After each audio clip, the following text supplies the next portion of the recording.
Bukan menjadi rahasia umum lagi jika carok merupakan budaya dan identitas yang disematkan sebagai jati diri individual dan komunal etnik Madura.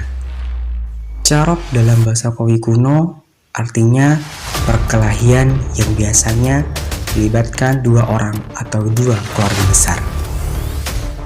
Carok muncul pada abad ke-18 Masehi setelah Pak Sakera tertangkap sebagai tawanan oleh penjajah Belanda dan dihukum gantung di Pasuruan, Jawa Timur. Celurit yang digunakan Pak Sakera kemudian menjadi simbol perlawanan rakyat jelata kala rezim Belanda membabi buta pada saat itu. Semboyan orang Madura lebih bagus pote tolang etempeng pote mata. Abdina Muhammad Hanafi, finalis Duta Budaya Jawa Timur 2021 dari Kabupaten Bangkalan. Salam budaya, salam setong dere.